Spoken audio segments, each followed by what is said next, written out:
Hey, I got cut off. I have a 15-minute limit, and we hit it. So usually my lectures are a little bit shorter. I know this one is running a little bit long, but it's really important that we kind of get all this information out. Okay, so we talked about protagonist, antagonist, antihero, and foil characters, right? And kind of what that looks like. We will be practicing this, of course, like usual.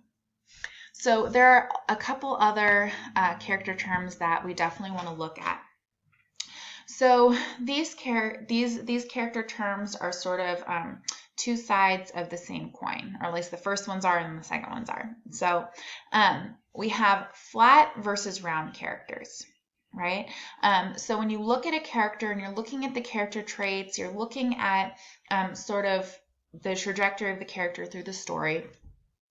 You want to decide whether they're flat or round, right? So that's your first decision.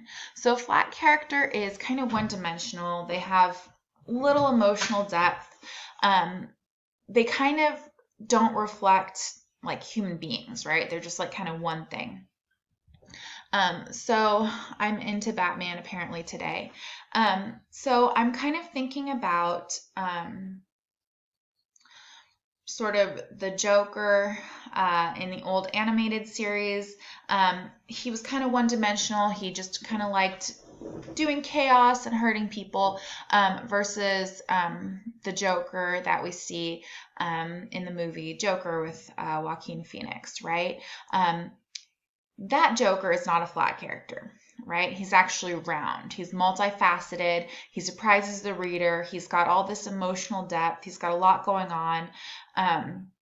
So those two Jokers kind of show the flat versus round characters, right?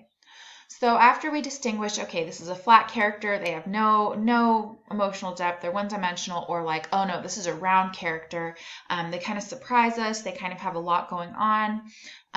Once we decide that, we can look at, are they static or dynamic, right? So static character stays the same throughout the text, right?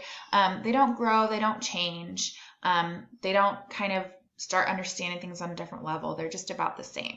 A dynamic character, though, they kind of change, right?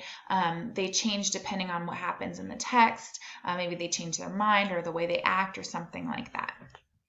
Okay, so static or dynamic, which are they? So you want to look at the traits of the characters, maybe write a list. So this is a way that you can brainstorm, right? Make a list of their actions, their conflicts, their relationships. See how all of those kind of coincide, right? How do they impact the story? Look at what they're aware of versus what they're unaware of. And again, look at the meanings and the origins of the names. So like always, you need details from the text to back up your point. You need to make inferences, right? Now, the last thing that I kind of want to say about this sort of like doing character analysis and doing analysis of fiction is I do not want you to just Google Sunny's Blues and see what the internet comes up with. All right. I don't really care what LitCharts has to say or Sparks Notes. What I love about literature is that we all interpret it differently, right? Like I said, we look at things through the lens of our own experience. And I really want to know what your lens kind of shows me about Sunny's Blues. That's interesting to me, right? Not only are you not learning if you're just looking up lit charts, you're also plagiarizing, right? But you're not using your critical thinking skills, and I'm absolutely bored by lit charts and Sparks Notes.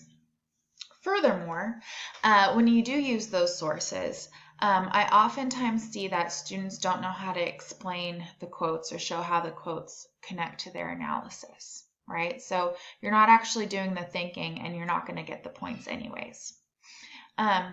Finally, when you do that, their information isn't always correct, right? So they use topics and subjects as themes rather than like actual themes, and that's really problematic. So they're incorrect, you're not learning anything, and I'm going to be able to tell, not just through turn it in, but also because I can tell when you don't have the ideas to back up what you're saying. So please do the thinking yourself. That's really important. It's going to help you later on in this class, but also later on in life. So let's go ahead and get started and try practicing.